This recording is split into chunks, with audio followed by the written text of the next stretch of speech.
este año sí. Tal vez cada comienzo de año nos decimos eso. Este año voy a hacer tal cosa. Este año me lo propongo. Este año voy a alcanzar aquello o lo otro en los proyectos, los estudios, la casa, la familia. Y nos entusiasmamos. Y es buenísimo eso. Al inicio del año entusiasmarnos con una meta, con un proyecto, un horizonte hacia adelante. Pero me temo que la mayoría de las veces en esos proyectos, en esas consideraciones, estoy yo arriba, estoy yo delante, está lo que yo quiero, lo que yo deseo, lo que a mí me gusta. ¿Cuántos años serán aquellos en los cuales uno los inicie y diga, este año sí la preeminencia la va a tener Cristo en mi corazón? Empezar un año así y terminarlo cumpliéndolo, ¿no? Porque decirlo es relativamente sencillo, pero tener ese anhelo en el corazón de poder crecer al punto de que miramos nuestra vida y poder decir, he tenido a Cristo presente primero en todos los aspectos y consideraciones de mi vida. Hay gente que se prepara para diferentes asuntos. Por ejemplo, los cuadros grandes de fútbol se preparan con sus contrataciones para alcanzar el campeonato local, el campeonato internacional. Donde digo los grandes, digo Peñarol, aunque también Nacional ha hecho contrataciones. No, broma. Pero los atletas se preparan y dicen, este año voy por tal maratón, voy a ir a tal país, voy a hacer tal cosa. Los estudiantes en sus carreras, en su máster, en aquello o en lo otro. Y está bien eso, porque el pueblo sin visión se desenfrena. O sea, si no tenemos una perspectiva horizontal hacia adelante, a veces nuestro camino es un poco sin rumbo. Andamos como desorientados, no sabemos simplemente vivimos el día a día. No estoy hablando de afán ni de ansiedad, estoy hablando de proyecto. Pero digo, no es más importante que cualquiera de esas cosas que el poder estar arriba de un podio, recibir un trofeo o un título o lo que sea. No es más importante todavía poder mirar en el podio de mi corazón, de mi mente y decir, Cristo está allí, el victorioso sobre todas las cosas, está allí presente. Y creo, y lo vamos a mostrar, que Él tiene ese derecho. Y lo vamos a ver solamente en esta mañana, la preeminencia de Cristo en el aspecto de la reconciliación. Sin Cristo no tenemos nada. Sin Cristo no hay acceso al Padre. Sin Cristo no hay esperanza. No hay nada a la cual podamos aferrarnos con seguridad. Y vamos a ver Colosenses capítulo 1. Tenemos los Corintios, Gálatas, Efesios, Filipenses, Colosenses, antes de lo que son las T, de Tesalonicenses, Timoteo, Tito. Colosenses, capítulo 1.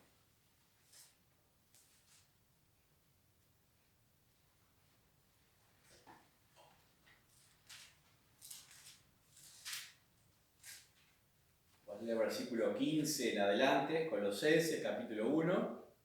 Versículo 15 en adelante dice, hablando del Señor Jesucristo, Él es la imagen del Dios invisible, el primogénito de toda creación, porque en Él fueron creadas todas las cosas, las que hay en los cielos y las que hay en la tierra, visibles e invisibles, sean tronos, sean dominios, sean principados, sean potestades. Todo fue creado por medio de Él y para Él.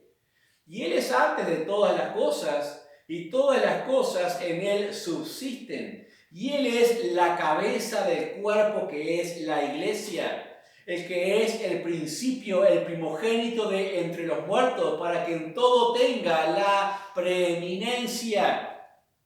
por cuanto agradó al Padre que Él habitase toda la plenitud y por medio de Él reconciliar consigo todas las cosas, así las que están en la tierra como las que están en los cielos, haciendo la paz mediante la sangre de su cruz. Aquí vemos la gran admiración del apóstol Pablo cuando escribe estas cosas, cuando intenta atender las necesidades de los hermanos en Colosas. Él tiene que hablar de esta magnificencia, dice, de Jesucristo. Dice, Él es la imagen del Dios invisible, el primogénito de toda la creación. Él es antes de todas las cosas y todo por Él subsiste. O sea, nada tiene sentido ni tiene asidero si no es porque Cristo existe desde la misma eternidad. Pero no solamente Él crea todas las cosas, Cristo mismo, sino que además dice que las crea para Él. Para Él son todas las cosas. Y miramos y decimos, todas las cosas están de alguna manera rindiendo un culto a Dios, al Señor Jesucristo. ¿Esa es la realidad de este mundo? No. Los hombres están rindiendo sus vidas a Cristo para honrarle, para glorificarle. No. Los cristianos estamos rindiendo nuestra vida para glorificar al Señor Jesucristo y honrarle.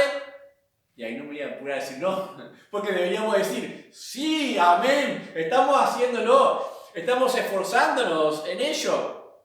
Pero no hay otro propósito para todo lo creado. No lo hay. Porque dice, por medio de Él y para Él son todas las cosas. Pero claro, lo que vemos es lo contrario. Vemos que nada se rinde a Él. Es más, vemos al hombre oponiéndose en sus deseos, pensamientos, en su vida a Dios, aún en los aspectos de la creación misma. Pero lo más grandioso de todo eso que resalta el apóstol Pablo, y nos dice, ¿saben por qué igual de todos modos debemos hacerle preeminente en nuestras vidas? Porque Él ha logrado lo que nadie ha podido hacer. Lo que nadie podrá hacer, y es reconciliar todas las cosas por medio de su sangre en la cruz con el Padre. Hay reconciliación en el Señor Jesucristo, en la obra de la cruz del Calvario. Por eso dice la Escritura, para que Él tenga la preeminencia en todas las cosas, en todos los asuntos, en todas las personas. Y aquí sí viene después lo que Pablo va a hablarle a los hermanos, en el versículo 21. Y a vosotros también, escúchenlo bien, y a vosotros también. O sea, no solamente quiso reconciliar todas las cosas, todo el mundo, todo lo creado, que aún la misma creación está gimiendo, aún esperando el día de la liberación. Pero dice no solamente eso, sino a vosotros también. ¿A quiénes se refiere? Obviamente a mí se refiere también, yo me incluyo ahí porque yo he sido reconciliado por medio del Señor Jesucristo, por su obra. Y nunca debemos perder de vista estas cosas. Pero cuando dice y a vosotros también, y aquí los describe, dice con dos características generales, que erais en otro tiempo extraños y enemigos en vuestra mente haciendo malas obras, ahora os ha reconciliado. En primer lugar, ¿a quiénes se refiere allí? ¿A quiénes les dice que miren si están dándoles la preeminencia al Señor Jesucristo? A vosotros también. En primer lugar, que eran extraños. ¿Qué significa que eran extraños? Básicamente, lo general es decir que eran los gentiles. los que estaban ajenos a Dios, ajenos a las promesas, ajenos al pacto, ajenos a la ley, ajenos a todas las cosas. Por eso extraños se refiere a ellos.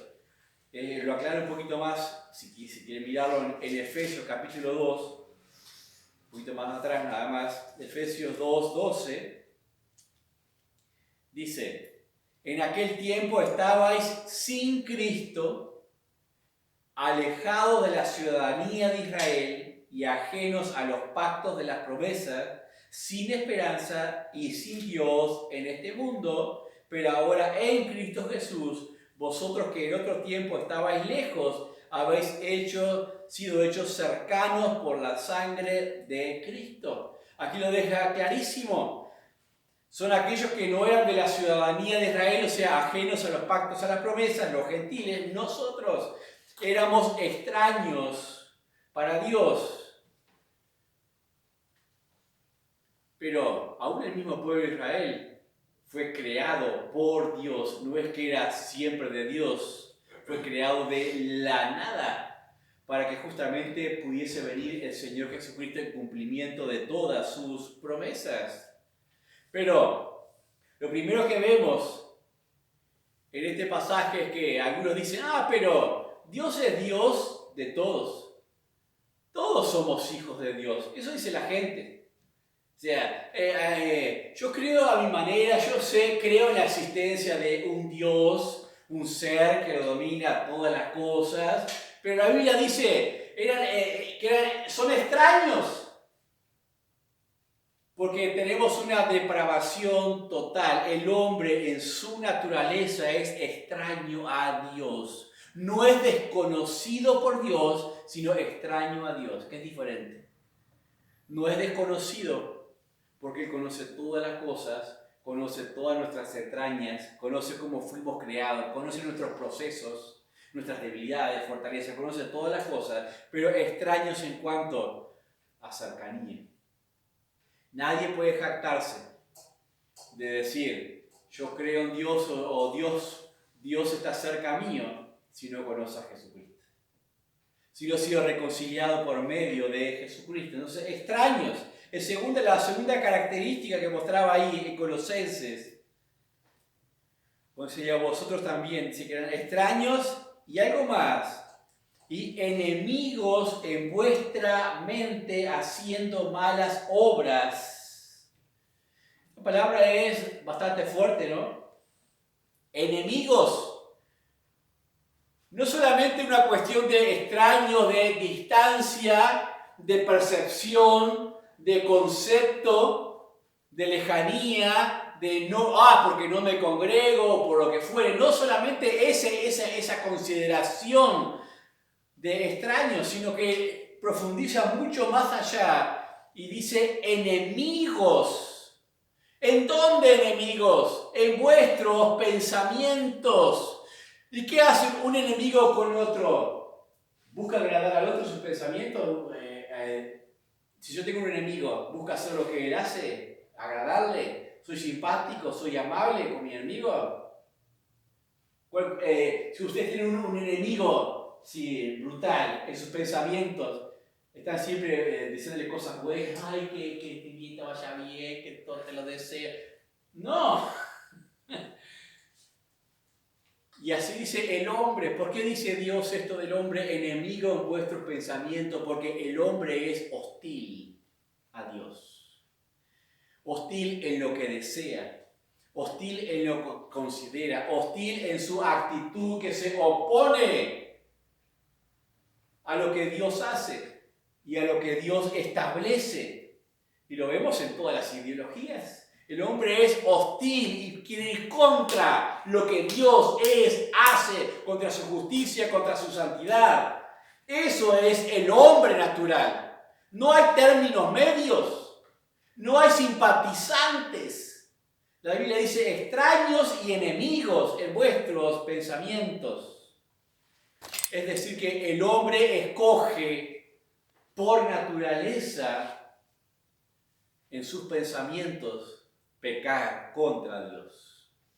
Por eso es enemigo, y eso es la depravación total. Cuando la palabra de Dios lo describe, Se los leo si quieren. Pasaje conocido, Romanos 1:20.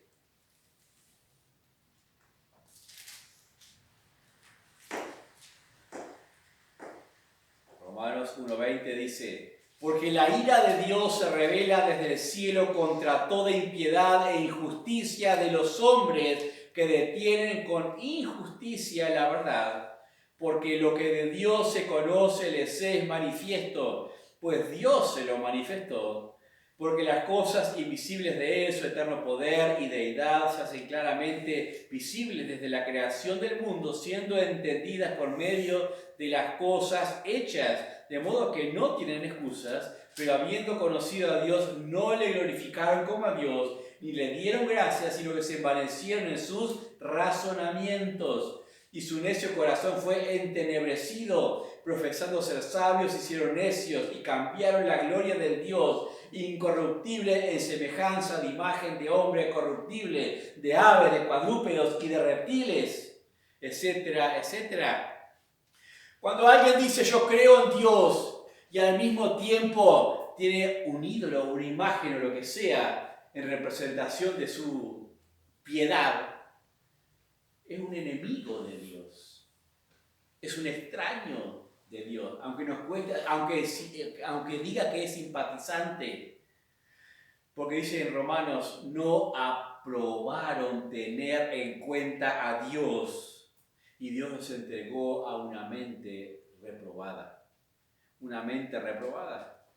por no tener en cuenta a Dios. Y mi pregunta para este año es, ¿vamos a darle la preeminencia a Cristo en nuestra mente, en nuestros pensamientos, en nuestro corazón? Porque si no le damos la preeminencia, el primer lugar por sobre todas las cosas,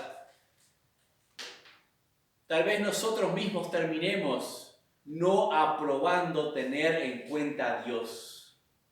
Porque cuando hacemos lo que queremos, no le tenemos en cuenta, sino no le aprobamos. Significa básicamente eso. Aprobarle es, sí, lo que tú dices, lo que tú estableces es lo que yo quiero. Es lo correcto y es lo mejor. Eso es aprobarle, ¿no? Por otra parte, cuando consideramos estas dos expresiones juntas de Colosenses, que decía, extraños y enemigos en vuestros pensamientos, solo hay un resultado, que lo dice el mismo versículo. Versículo 21. Dice, haciendo malas obras. Haciendo malas obras. ¿Es posible encontrar a creyentes haciendo malas obras? ¿Dónde no hay? ¿Es posible, claro, encontrar a creyentes no haciendo malas obras? ¿Qué es lo que tenemos que comenzar a trabajar en nosotros? Nuestros pensamientos, las cosas que aprobamos, las cosas que decidimos, pero por sobre todas las cosas es tener a Cristo primero, para no llegar a ser hostiles también, hostiles en aquellos caminos que tomamos, agresivos, porque está la agresividad pasiva. La agresividad pasiva no es solamente ir al choque, al golpe. Les digo, la agresividad, no es solamente ir al choque, al golpe, existe la agresividad pasiva.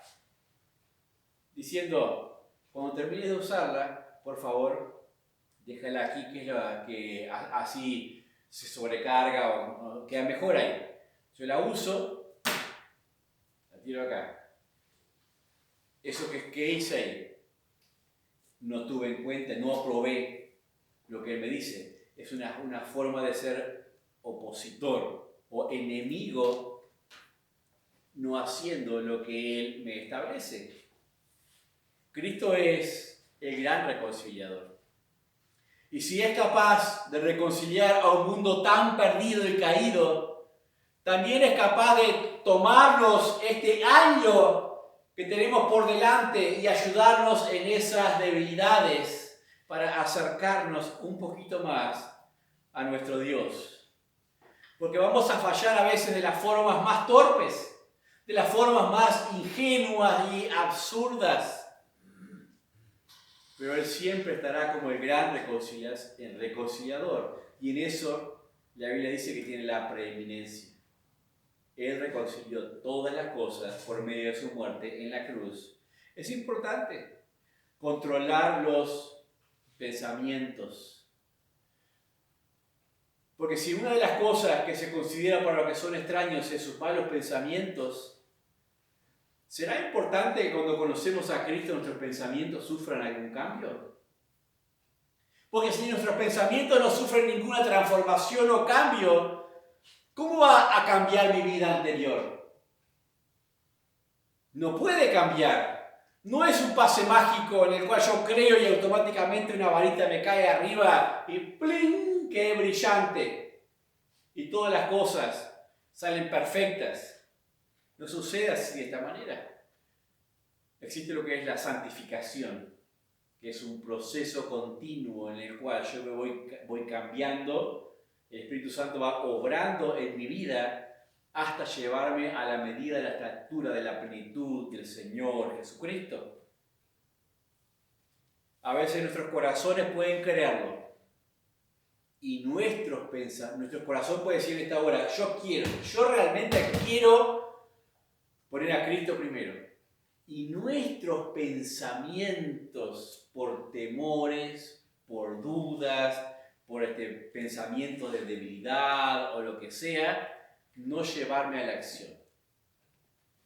La psicología llama a eso temor recurrente. Es un temor recurrente. No es que no quise hacerlo. No lo hice porque en mis pensamientos me tranqué al momento de hacerlo, aunque lo quería, ¿no? Y a veces eso es lo que sucede en los mismos creyentes. No es que no quieran amar a Jesús, no es que no quieran amar la cruz del Calvario, ni la palabra de Dios, pero hay mucha confusión en sus pensamientos. Entonces, terminan no haciendo lo bueno y por ende haciendo cosas que son extrañas a Dios o por fuera de lo que Dios establece. Dice Isaías 26:3, tú guardarás en perfecta paz aquel cuyo pensamiento en ti persevera porque en ti ha confiado. Eso dice Isaías 26, versículo 3. ¿Nos ha pasado tener tiempos sin paz en la vida? De ansiedad. Capaz que el año pasado casi todos los días fueron así. ¿Cómo podemos hacer que este año sea un poco diferente?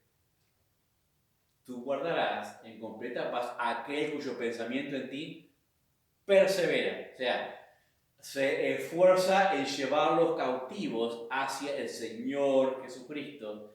Dice, ¿y por qué es eso? Porque en ti ha confiado. ¿Por qué se puede confiar en él? Por lo que decía Pablo al comienzo. Porque todas las cosas fueron creadas por él, él hizo de todas las cosas, él reconcilió todas las cosas, todo ha sido para él. O sea, él tiene ese poder y derecho. Hay pensamientos que deberían ser desalojados de nuestra mente. Y capaz que nosotros mismos sabemos cuáles son. Sabemos cuáles son los pensamientos que por lo general nos detienen, nos frenan al momento de hacer lo que Dios quiere. ¿Por qué no los desalojas? ¿Por qué no los sacas de tu vida y los rindes al Señor Jesucristo? Son pequeños pensamientos sin control, a veces a los que nos llevan a las acciones sin control. Un pensamiento sin control, a veces muy chiquito. Rodrigo ayer me miró y me insultó, estaba en su mal día. Te bloqueo. Una acción. Capaz que a los días, ¿para qué me bloqueé si no pasa nada? Si lo que me dijo lo conversamos y ya está. Pero a veces el pensamiento sin control, ese que aparece de la nada, que lo tengo como sin rienda, me lleva a hacer acciones de las cuales tal vez me tenga que arrepentir después. Es importante, un pequeño pensamiento sin control me lleva a acciones sin control. ¿Qué quiere el Señor para tu vida este año? Son preguntas que me llegan. Algunos me hacen, ¿qué quiere el Señor de mi vida? ¿Qué tendrá el Señor para mí este año? ¿Saben que hay una respuesta que es básica y general para todos? Porque el Señor quiere lo mismo de todos. Y si yo puedo estar en lo que el Señor quiere para todos, entonces podré luego entender las particularidades de lo que Él quiere para mí. Pero si no estoy dispuesto a estar en lo que Él quiere para todos en general parejo, ¿para qué quiero entender las particularidades? No voy a poder cumplirlas ni hacerlas porque no estoy cumpliendo la base general. ¿Y cuál es la base general? Está aquí en Colosenses, en este capítulo 1, versículo 22. Tenemos la obra objetiva del Señor Jesucristo para todos nosotros. Miren cuál es. Colosenses 1:22 dice: en su cuerpo de carne por medio de la muerte, para presentaros santos y sin mancha e irreprensibles delante de Él. Esta es la voluntad del Señor para tu vida. Esta es la voluntad del Señor para mi vida y para la de cada uno de aquellos que han sido reconciliados con Dios por medio de Él. Dice, en su cuerpo de carne por medio de la muerte para, el propósito, para presentaros santos y sin mancha irreprensibles delante de Él. Y aclara ahí, en su cuerpo de carne. En aquel que tomó cuando vino a este mundo. ¿Por qué lo aclara ahí? ¿Por qué no simplemente dice, el Señor de los cielos tiene un propósito magnífico que es allá arriba elevado de transformarlos a ustedes para que sean santos y sin mancha? Porque eso quedaría demasiado alejado de mis realidades. Quedaría muy místico. En el sentido de que está en un plano demasiado difícil de comprender para nosotros. Un deseo demasiado sublime, poco tangible en nuestra vida. Pero cuando dice acá, dice que en su cuerpo de carne por medio de la muerte, dice que el compromiso del Señor Jesucristo con su propósito fue tangible, fue real, fue cercano, fue ameno a nosotros, fue entendible. La historia no lo ha podido borrar de sus libros. El Señor Jesucristo, y lo que Él quiere no es algo místico, no es para una meditación trascendental y elevarme algún día allá arriba en un espíritu iluminado. No, es palpable. Así como lo que Él hizo fue palpable. Él quiere que en nuestra vida se puedan ir viendo estas cosas, santos y sin mancha, irreprensibles delante de Él. Porque si yo dijera, esto tiene que ver solamente con los cielos, el propósito de Cristo en la salvación es que seamos perfectos allá en los cielos y nada más, entonces, ¿por qué hay un trabajo del Espíritu? ¿Por qué envió su palabra? ¿Por qué estableció la iglesia local visible con sus dones, con sus talentos para la edificación del cuerpo? ¿Por qué está esperando este tiempo? ¿Para qué hace estas cosas? Para presentarlos santos y sin manchas.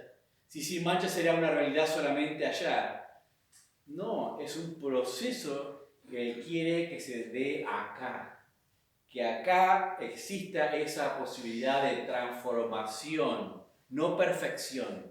Transformación de proceso de vida en nosotros, de crecimientos. Y cuando dice esto, obviamente, las figuras del Antiguo Testamento con sus sacrificios y todo lo demás apuntaban al Señor Jesucristo y su mediación, ¿no? Entonces, cuando en el Antiguo Testamento se presentaban los sacrificios, ¿cuál era su objetivo? No solamente espiar al pueblo, presentarlos, reconciliarles con Dios, limpiarles de sus pecados, pero al mismo tiempo el sacrificio debe ser perfecto, apartado, sin mancha y todo lo demás, para que después, aquel que hacía uso de ese beneficio, de ese sacrificio, de esa mediación, también fuesen sus manchas quitadas, limpio, el día del perdón, etcétera, etcétera. Obviamente eso era, hay que repetirlo siempre, porque aquellos sacrificios no hacían perfecto para siempre a los santificados. Pero en el caso del Señor Jesucristo se toma esta misma idea. Acá no puede haber un propósito diferente que no sea santos y sin mancha. No puede haber en su sacrificio un propósito inferior al que había en los sacrificios de los animales en la antigüedad. Cristo vuelve a través de su obra el corazón de los hombres a Dios. Cristo vuelve todas las cosas para con Dios. Por eso será importante que meditemos en nuestra salvación este año y en algo pequeño, pero muy significativo, si queremos que Cristo tenga la preeminencia. ¿Qué pasa en tus pensamientos? ¿Cómo los vas a cambiar? Como dice Romanos capítulo 12, versículos 1 y 2, transformados mediante la renovación de vuestro entendimiento. ¿Para qué? Para que podamos comprobar lo que es agradable a Dios. Ese será nuestro culto racional. Debemos presentar nuestros cuerpos en ese sacrificio vivo, santo, agradable a Dios. Un año nuevo, pensamientos nuevos, vida agradable a Dios.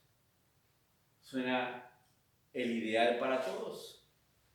Pero Dios guardará en perfecta paz a aquel que persevere en ese pensamiento. Ahora, sabemos que nuestros pensamientos a veces es una olla de cosas, que en el día puede haber un entrevero allí de sucesos, de gente, de opiniones, de cosas que pueden llegar a embarullarnos. Por eso es importante ceñir los lomos del entendimiento, de los pensamientos. Como dice en Filipenses 4.8, perdón, una página más atrás. Filipenses 4.8 dice: por lo demás, hermanos, todo lo que es verdadero, todo lo honesto, todo lo justo, todo lo puro, todo lo amable, todo lo que es de buen nombre, si hay virtud alguna, si hay algo digno de alabanza, en esto pensad. Cuando algún pensamiento llega a tu vida que no sea lo mejor, que te esté cambiando la cara, el carácter, el humor, las ganas, el deseo de lo bueno, di, eso tengo que cambiarlo. Pero no puede quedar un vacío allí. Tengo que poner algo diferente allí. ¿Qué es lo que debo poner? Dice acá: lo honesto, lo verdadero, lo justo, lo bueno, lo puro, lo amable, lo que es si algo tiene alguna virtud, si algo es digno de alabanza, bueno, piensa en eso. Piensa en eso y tu vida va a cambiar. La paz de tu vida y el horizonte va a cambiar. A veces cuando dice acá todo lo que es verdadero, me pongo a pensar en algo hacia adelante y de repente yo le envié, vamos, ya lo tengo acá a Rodrigo adelante, lo tomo de ejemplo, le envío un mensaje, y me clava el visto y no me responde. Y empiezo a maquinarme. ¿Será por aquello que la otra vez lo crucé y me di cuenta que era él y no lo saludé? ¿Será que se enojó por eso? ¿Y por qué se enoja por eso? Y empiezo a darme manija automáticamente acá arriba. ¿Y eso me ayuda en algo? ¿Deja a Cristo primero en mi pensamiento? No. ¿Y eso es algo verdadero, cierto? No, es imaginación también. Entonces piensa en lo que es verdadero, nada más. ¿Qué es lo verdadero? No me respondió, punto. No hay que agregarle más nada.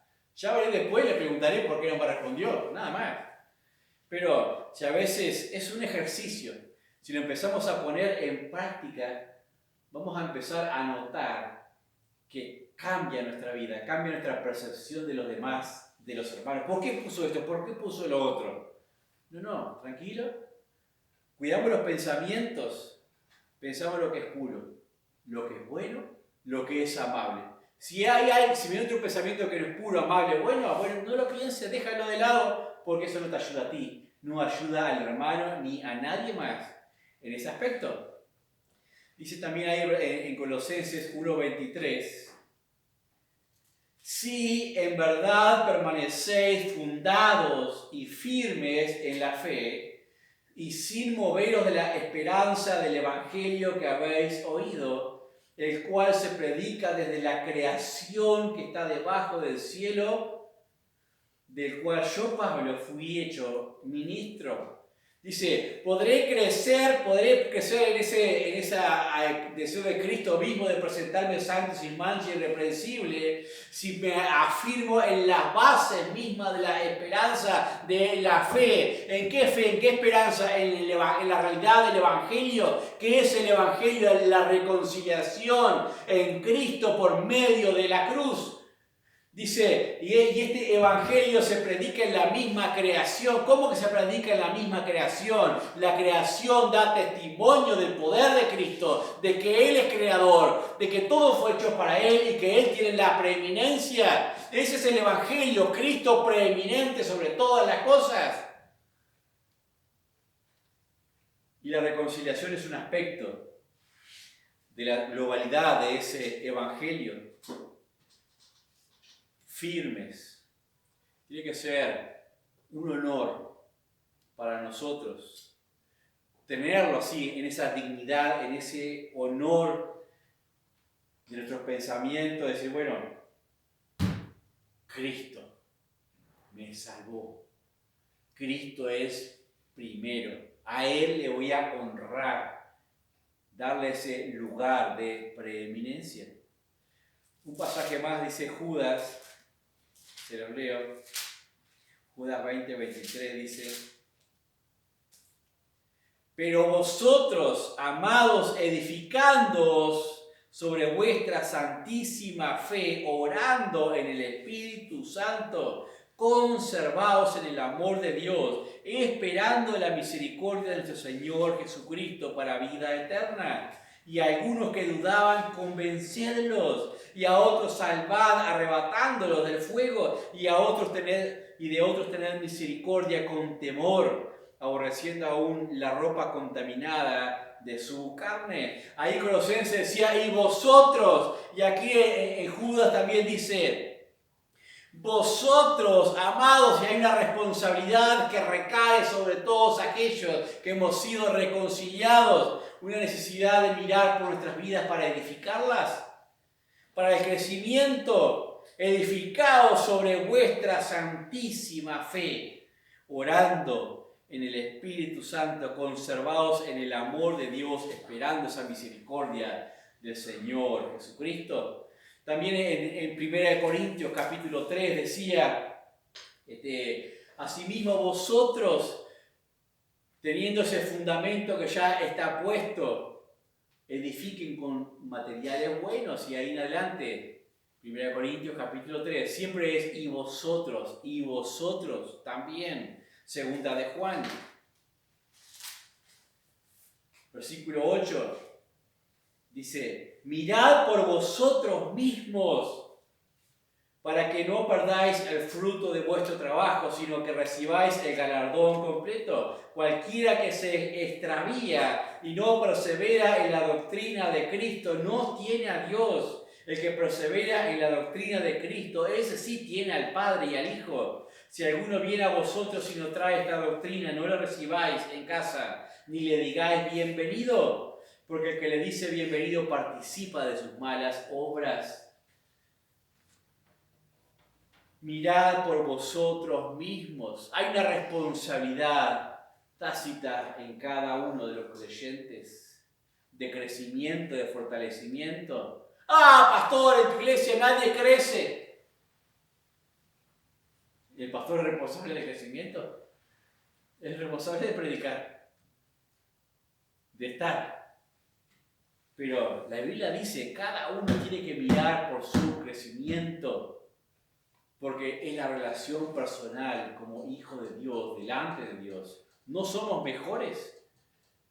No hay un hijo más favorito que otro hijo. Somos iguales a Dios.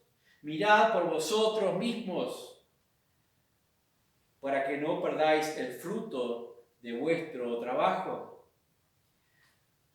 A veces decimos, la salvación no se pierde. Amén. Amén a eso, no se pierde la salvación. Pero sí se pierden un montón de bendiciones en la vida. cuando no ponemos a Cristo primero. Eso sí se pierde. Perdemos un montón de posibilidades de crecimiento, de regocijo, de paz en nuestros corazones, cuando no ponemos a Cristo primero en nuestras vidas. Recuerden la objetividad de la obra de Cristo para presentaros sin mancha, santos y sin mancha delante de Él. Cuando dice en Efesios 5, hablando de su iglesia, que Él viene a tomarla para presentársela a sí mismo, una iglesia gloriosa, sin mancha, sin arruga, sin cosa semejante. ¿Quién es la iglesia? Nosotros, cada uno de nosotros. Cristo no cambia sus propósitos. A veces pensamos que Cristo está para complacernos. Yo puedo llevar mi vida más o menos como quiera, sabiendo, Dios me va a cuidar. Pero si mis pasos no están delante de Él y vivo como extraño, vivo como enemigo, no aprobando lo que Él dice, no estoy creciendo, no estoy mirando por mí mismo, ¿voy a recibir siempre la bendición de Dios? No, eso es una fantasía. A veces los creyentes fantasiamos en esas cosas, decir, bueno, no importa, yo voy a hacerlo así de esta manera porque Dios bendice. Dios siempre va a estar conmigo. Y agarramos un versículo aislado de la palabra de Dios en el Antiguo Testamento que no tiene nada que ver con nosotros, como decir, Dios estará conmigo como poderoso gigante o cosas por el estilo. No tiene nada que ver con nosotros. Eran realidades presentes de aquellos que estaban poniendo a Dios primero. Y las tomamos hoy día para nosotros cuando yo no soy nada que ver con aquel. ¿No? Ojalá que sí, pero debemos dejar de lado ese cristianismo místico, de un Dios allá arriba que siempre nos va a ayudar, no importa lo que pase, y yo más o menos acá hago lo que quiera y organizo la forma de religión que me gusta a mí y me complace a mí. Mira por vosotros mismos, dice acá, porque la obra de Cristo no varía, santos y sin mancha e irreprensible delante de Dios. Vamos a dejarlo por acá, vamos a continuar estos próximos domingos, vamos a mirar, a crecer en el conocimiento de la persona del Señor Jesucristo. Porque Él no podrá tener la preeminencia en nuestras vidas si no crecemos en el conocimiento de Cristo. En todo su carácter, todo su aspecto, su humanidad, su deidad. Y para eso vamos a estar estudiando en los próximos domingos el Evangelio según San Juan. Así que si quieren irlo leyendo, sería buenísimo. Y vamos a estar teniendo unos estudios allí en Juan. No estudios exegéticos, exhaustivos que terminen cansándolos, sino mensajes dentro del libro de Juan que nos ayuden a entender y conocer un poquito más al Señor Jesucristo. Vamos a orar. Padre, damos gracias en esta hora por este tiempo, por tu palabra, por este inicio de año en el cual nos disponemos delante de ti, Padre, y estamos expectantes de cosas maravillosas, pero también, Padre, necesitados de tener esa capacidad de poner y rendir nuestras vidas para que tú las tomes, oh Dios, que tu palabra realmente llegue a las profundidades de nuestro ser, nuestro corazón, nuestros pensamientos y todo sea transformado y hecho nuevo, Padre. Necesitamos más de ti, oh Dios. Necesitamos, Señor, ver esos procesos de cambio, Padre, porque necesitamos gozarnos y regocijarnos en tu presencia. Padre, bendice a los hermanos aquí, sus familias representadas, y aún aquellos que no han podido llegar. Padre, tú les guardes, tú les santifiques también mediante tu palabra. Te lo pedimos en el nombre del Señor Jesús. Amén.